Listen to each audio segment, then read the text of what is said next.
Hi everybody, it's Mr. DiPietro here. What I'm going to do is I'm going to try to record a video, and hopefully this video will be an appropriate review of Unit 3 so that you can write that test online successfully, bearing in mind that that online test will not be part of your grade, but it is a good idea to write that test just to see how well you're doing in the course and to see if you're following along with the material, and to make sure that you know exactly how the LMS works in terms of taking a test or a quiz, so that when those tests and quizzes are 4 marks, you don't have any technical difficulties accessing them.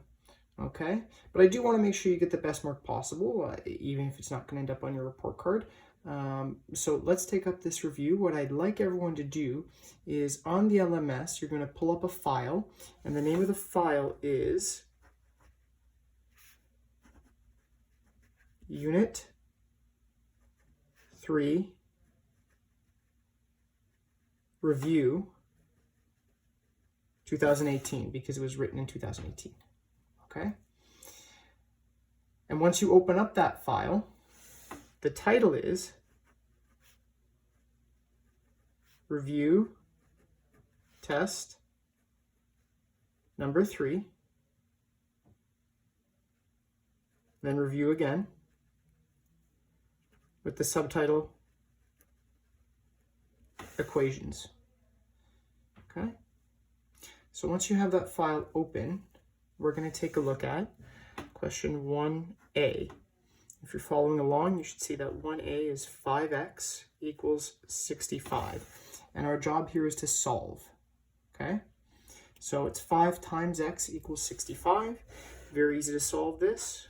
We're going to divide both sides by 5. That's the opposite operation. Okay, by doing that opposite operation, what I do is I cancel out the 5 on the left, and I'm left with x equals 65 divided by 5, which, if you have your calculator out, should be 13. Okay? B, x minus 7 equals negative 23. It's x minus 7. What I want to do is the opposite operation, which means to both sides, I need to add 7. Okay? On the left-hand side, those 7s will cancel out, and I'll be left with x equals negative 23 plus 7. Be very, very careful when working out that solution, okay? Because it is not negative 30, it's not positive 30, okay? It's negative 23 plus 7. So when you take out your calculator, okay, what you want to do is you want to type in 23 in the negative.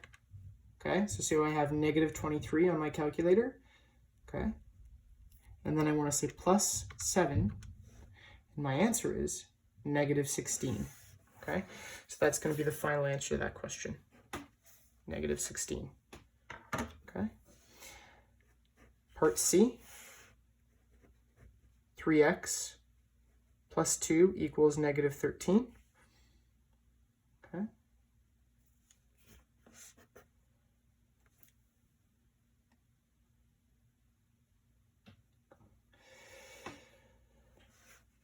First, I want to start with the addition. So with the addition, it's plus 2, so I'm going to subtract 2 from both the left and the right-hand side. On the left, it will cancel out, leaving just 3x equals, and again, I want to be very, very careful here, negative 13 minus 2. Okay? If you've typed that into your calculator correctly, you should get negative 15. Okay? Now to get rid of this 3, it's 3 times x, so the opposite operation is division. So I'm going to divide both sides by 3, and I should get x equals negative, okay, because the negative divided by a positive. 15 divided by 3 is 5. So my answer is negative 5. Okay, we're going to move on to D.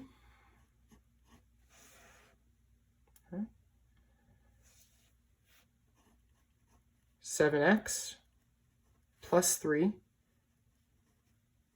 equals 8x minus 7. Okay. Remember when we see these types of questions where there's an x on both sides, or a variable on both sides of the equal sign, what I want to do is I want to get all my letters to one side and all my numbers to the other. So what I want is I'm going to take all the values that have an x attached and I'm going to move them over here to the left, and all the constant terms, the ones without a variable, move them over to the right. Okay, so that means I'll get 7x, and then this 8x is positive. So when I bring it over to the other side, it should become negative. So I get 7x minus 8x equals negative 7. There's a minus 7 here. And then this positive 3 should become negative 3. Okay.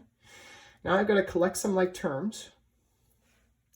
7x minus 8x, that's negative x. Remember, I don't write the 1.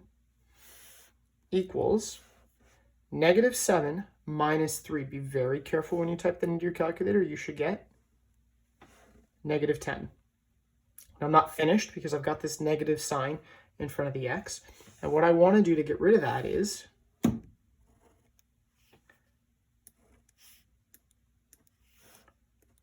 I want to divide by negative 1. Okay? And when I divide by negative 1, cancels out the negative sign. So I get x equals, and then be careful, negative 10 divided by negative 1, that's just 10. And that's my answer. Okay? Now what we're going to do is we're going to move on to question number 2. Okay? And if you've got the correct document open, question number 2 says, isolate x in each formula. Okay? For 2a, it should be a equals cx. And I'm looking to isolate x. That means somehow I have to get x away from this c. Since it's c times x, the opposite operation is going to be division. So what I'll do is I'll divide both sides by c. On the right-hand side, those c's will cancel out, and I'll be left with a over c equals x, and that's my answer.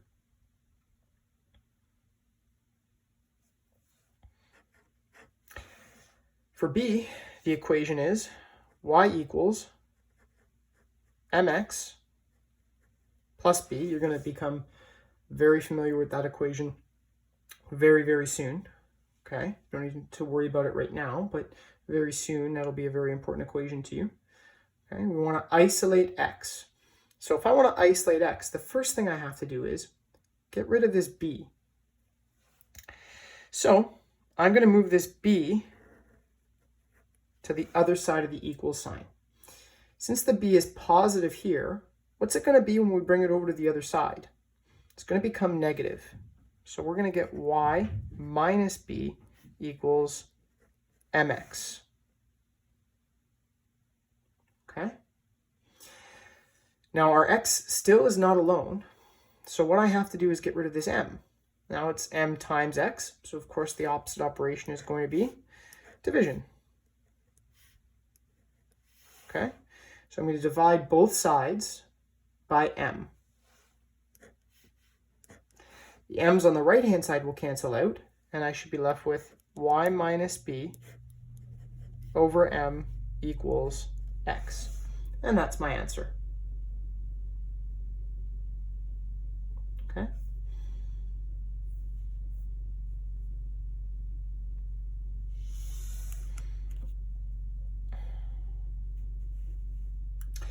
Move on to question number 3. Question number 3 says, write an equation to represent each sentence. Remember to include your, which is a little typo on the sheet there, include your let x represent statement. Okay? So, A says, half a number equals 17. We're going to start with our let statement. So we'll say, let x represent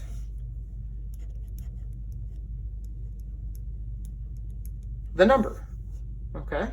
So let x represent the number, okay?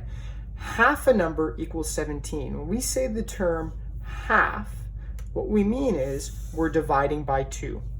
So that's like saying x divided by 2 equals 17. And that's actually going to be our answer. Okay.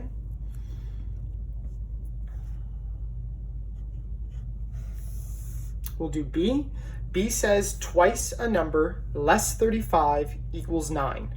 Okay, there's a lot going on there, but we're going to start with our let statement. So we'll say let x represent the number. Same let statement, but you'll get a mark for it. Okay. And we're going to take a look at this question again. It says twice a number less 35 equals 9. Okay, let's start with twice a number. What does that mean? That means 2 times our number, so 2x, okay? And then less 35, what does less 35 mean? That means subtract 35. So 2 times x minus 35 equals 9. Okay? So that's our solution there.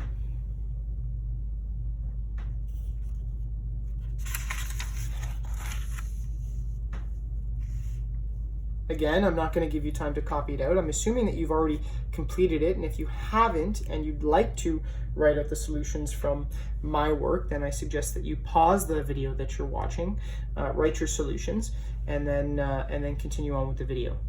Okay? So now we're on question number 4. Question number 4 says, Anthony is cutting a rectangular piece of plywood to use as flooring for the house he is building.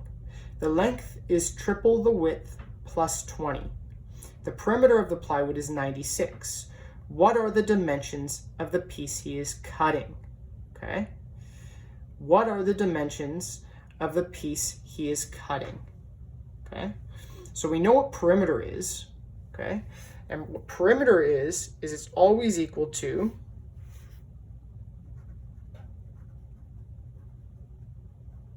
our sides added up. We know that. Okay, we should be pretty familiar with that.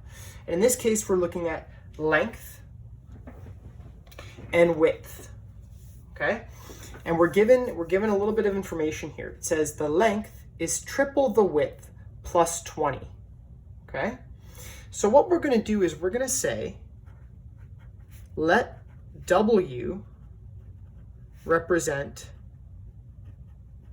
width. Okay?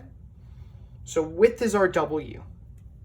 Now for length, what we need to do is we need to look at this question and we say, is there an equation that we can come up with? Okay, is there an equation that we can come up with for this particular length? Okay, and it gives it to us in words, which is exactly what the previous question asked us to do. This is just in the context of a short answer question. Okay, so it says length is triple the width plus 20. Well, triple the width would mean 3W, okay? 3 times W plus 20, okay? So we know that length is 3W plus 20, okay? Now, if we're going to do perimeter, how many lengths do we have and how many widths do we have? We always have the length twice and we have the width twice because this is a rectangle. So when we're going to do our perimeter, we're going to say perimeter equals 3W plus 20, because that's one length, plus 3W plus 20, because that's the second length, plus W, because those are our 2 widths. Remember, it's a rectangle. I'm going to sketch it out for you just in case that helps you see. If this is our width here and here, then our length is going to be here.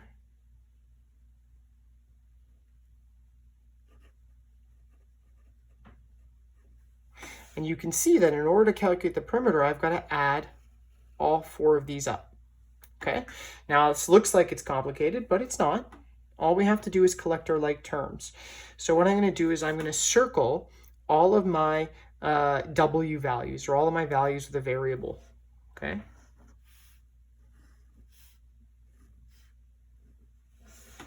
Okay. And I'm going to underline my constant values.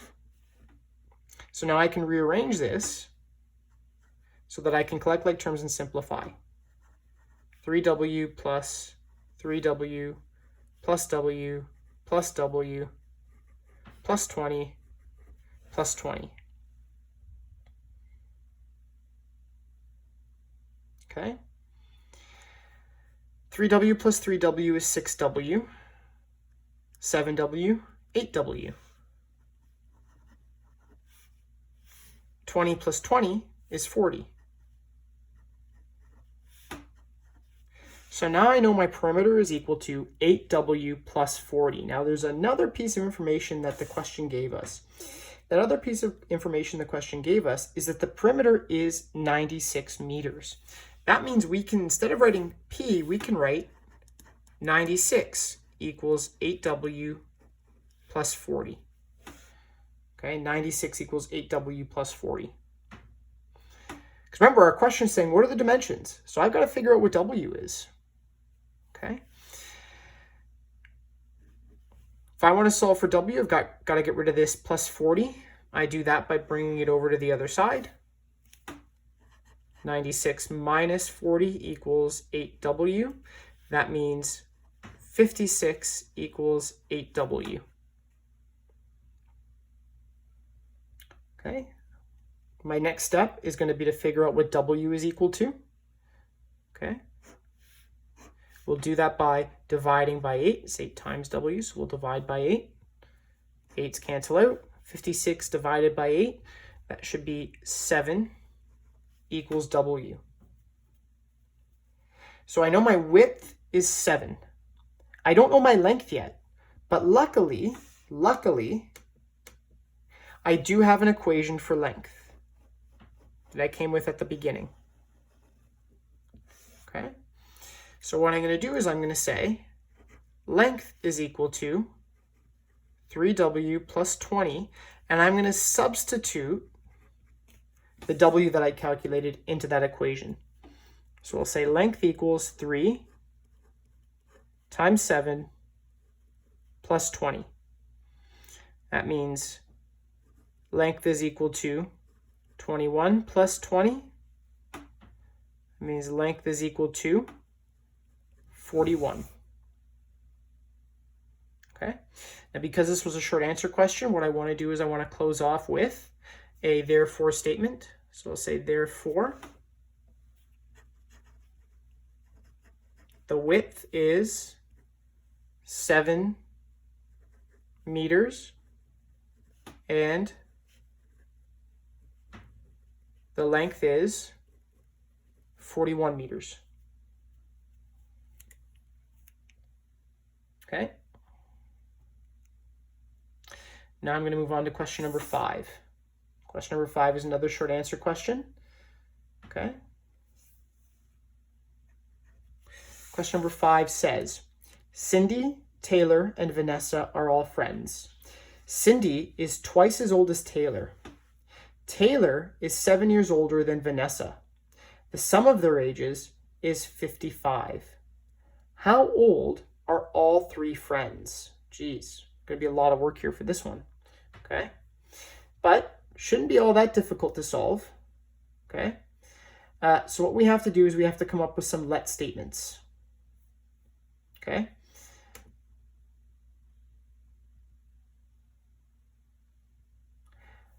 What we'll do, actually, you know what? With this question, it's a little bit too much work. So we're going to skip that one. We're going to skip number 5. We're going to get rid of number 5. And we're going to skip right to number 6. Okay. So question number 6. The cost of a phone call at a hotel is determined by the formula C equals 0.35T plus 0.6, where C is the cost in dollars and T is the length of the call in minutes.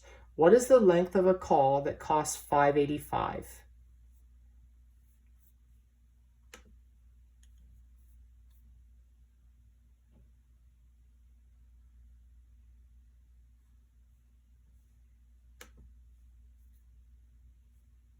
Okay, so what I'm going to do here is I'm going to write out my equation because that's in my question, and it's going to be helpful for me to organize myself by picking out the math out of all the words. So 0.35t plus 0.6 that I took out of the question, okay? And then the question is saying that the cost is $5.85, so that means C is equal to 5.85. And the question is looking for the length of the call, okay? So that would be the time in number of minutes. So the first thing that I'm going to do is I'm going to take this C value, 5.85, and I'm going to plug it into my equation.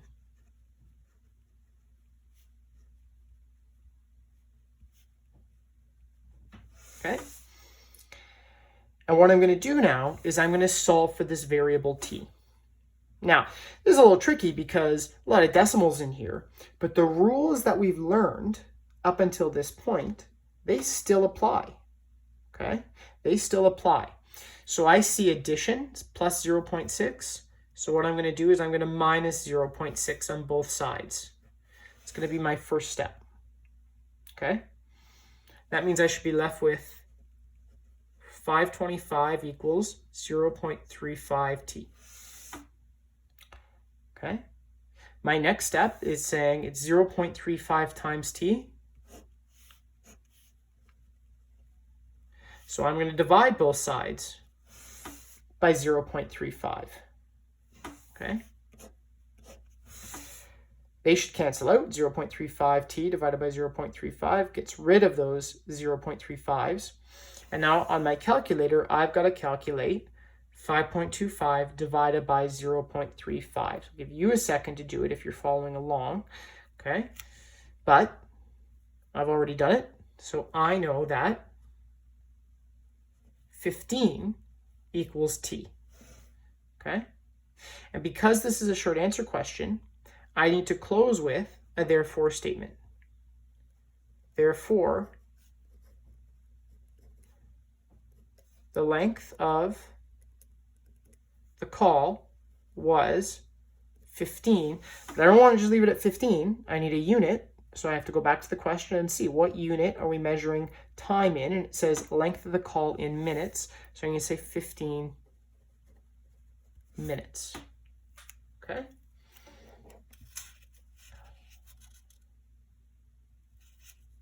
Again, if you want to take a closer look at that, pause the video. I'm going to move on. Question number 7 here says, the cylinder pictured below, and you should be looking at the same cylinder that I am because you should have the document open, okay? The cylinder pictured below has a volume of 807 centimeters cubed. The formula for determining the volume of the cylinder is volume equals pi r squared h, where r is the radius and h is the height. Determine the height of the cylinder. Okay, determine the height of the cylinder. Now, you have it in front of you. If you're looking at the diagram, you should see that height is not given. It's just marked with an H on the cylinder, but radius is given to you, and the radius given to you in the diagram is 5.2 centimeters. So that's the first thing that I'm going to write down as we begin question number 7 is from the diagram,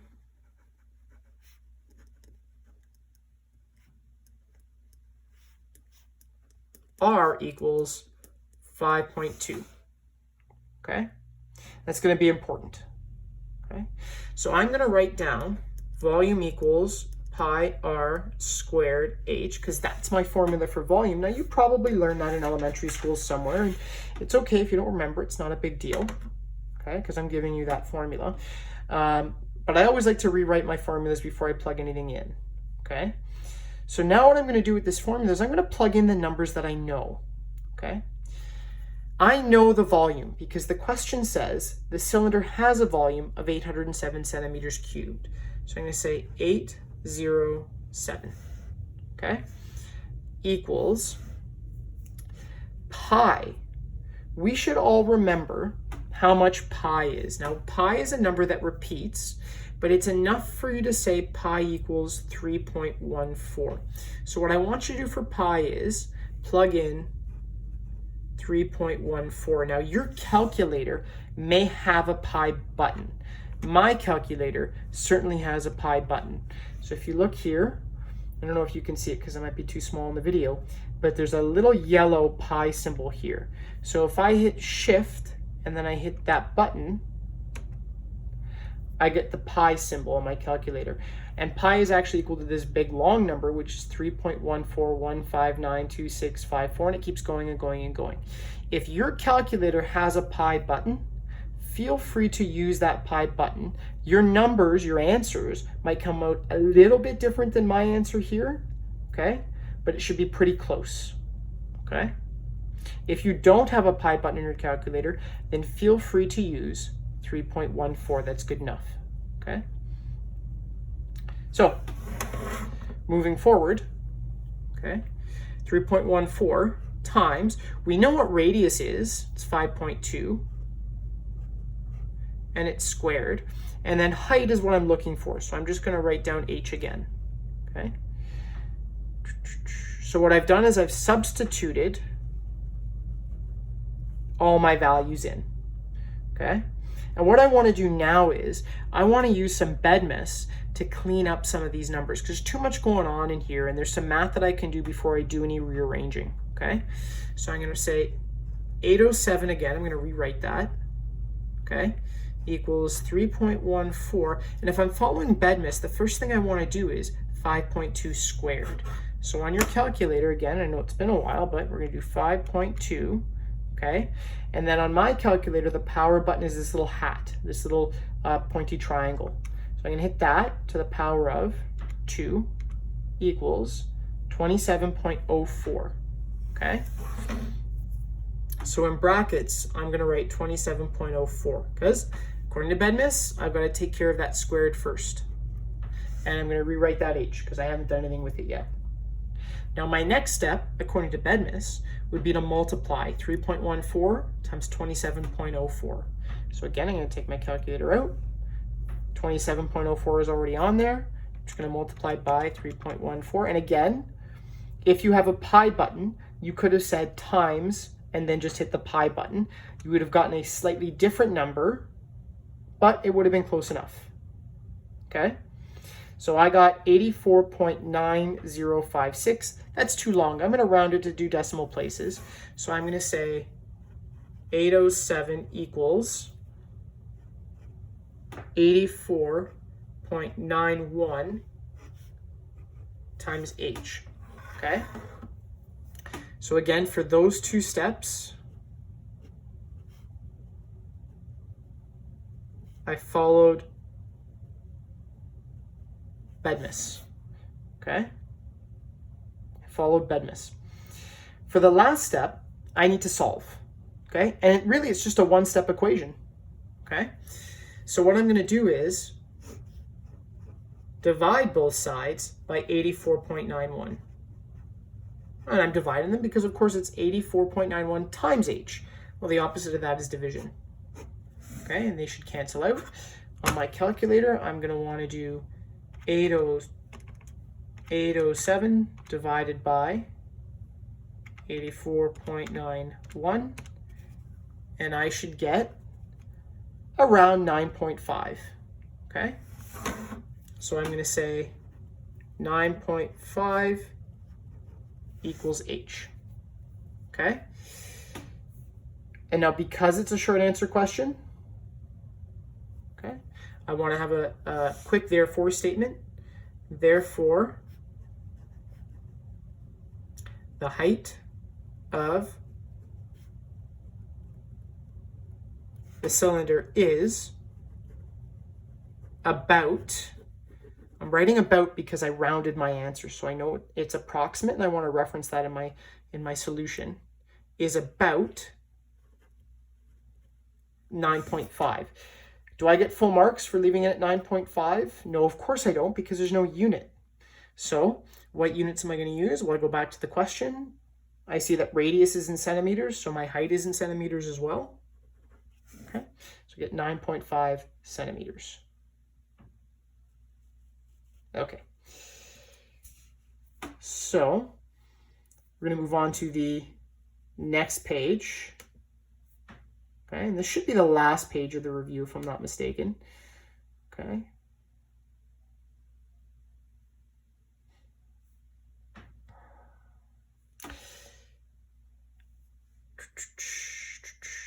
Okay, so we are on question number 8. It says, someone designs a sail in the shape of a triangle for a boat. Okay, and you should see the triangle in front of you. And it says, the base and the height are equal. The area of the sail is 18 meters squared. Determine the height of the sail. Now, what I am going to point out to you is this is a good EQAO question. Now, I know that right now we're not doing EQAO, or it's kind of up in the air as to what's going to happen with EQAO in June, but it's still good practice to do EQAO questions. Okay, so the base and the height are equal. The area of the sail is 18 meters squared. Determine the height of the sail. Okay. Well, what information does our question give us? First of all, it gives us the equation. Area equals base times height divided by 2. Now, I'm sure you've seen that before in elementary school. Okay. But in case you haven't, there is the equation for the area of a triangle. The other piece of information that the question gives us is that the base is equal to the height. Okay, now these EQAO questions, they always have a trick. Okay, they always have a trick. All right, and the trick here is that the base is equal to the height. So what we're going to do is, okay, we're going to write our equation out again. And what we're going to do is sub 1 in as the other. Now, what does that mean? Sub 1 in as the other? Well, it means since base is equal to height, I can take out an h and put another b in its place. So I can rewrite this as area equals base times base over 2. Okay? Now, if area equals base times base over 2, that's the same as saying base squared. Remember, something times itself, that's squaring. Okay, so it's base squared over 2. Okay, now I've got to think about, what else did my question give me? What else did my question give me? Oh, my question gave me the area. The area was 18 meters squared. So I can take out this a, and I can say 18 equals b squared over 2. Okay? All right. What's my next step going to be? My next step is going to say, how do I get rid of this 2 on the bottom? It's b squared divided by 2. So what is the opposite of divided by 2? Well, of course, it's times 2. But I have to multiply both sides by 2. That's why I'm multiplying here, and that's why I'm multiplying here. So those 2's, they should cancel out. And I've got to do 2 times 18, which, if you've got your calculator handy, should be 36.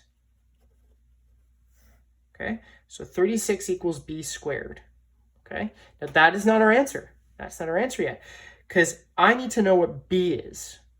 Okay, I don't even know what b squared is. I don't know what b is. So I've got to get rid of this squared. Now, here's something you may or may not know. You probably learned it in elementary school, but it's okay if you've forgotten. Okay, the opposite of squaring something is square rooting. So instead of just bringing this 2 to the other side, what I'm going to do is I'm going to say the square root of 36 is equal to b.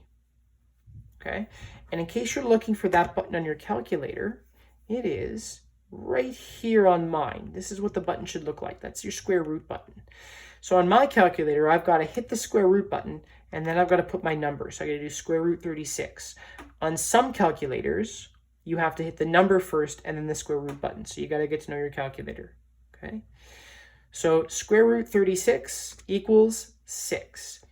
That means 6 is equal to b.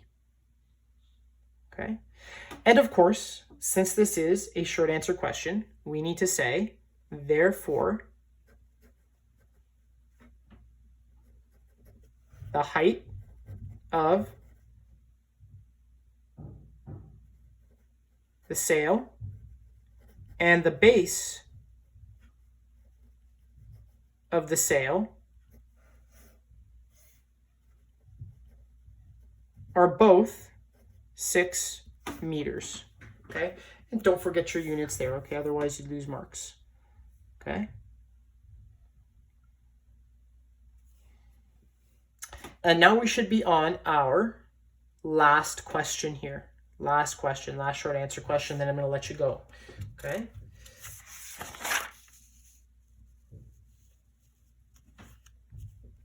So, question number 9 says, Joseph is using a photocopier which takes 1.5 seconds to do each copy, plus 30 seconds to warm up. Okay? How many copies can he make in 300 seconds? Okay? So we got to dissect this because we got to use the GRASS method here, the GRASS method. So what's given to us? Well, first of all, the question says 1.5 seconds to do each copy. That means that 1.5 seconds per copy, that's our rate, R-A-T-E. So I'm going to say that's 1.5 C, and I'm going to include my let statement. So let C represent number of copies, okay? Then it says plus 30 seconds to warm up. Well, there's no trick here. The question says plus 30 seconds. And so that should tell me that piece means plus 30, okay? And then the final piece of this question says, how many copies can he make in 300 seconds? That means that 300 seconds, that's the total. So my total equals 300, okay? My required here is C equals question mark, okay? I need to know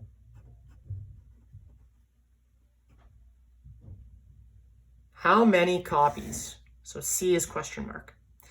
My analysis is going to be coming up with my equation. And that means I look at my given and I got to put these 3 pieces together.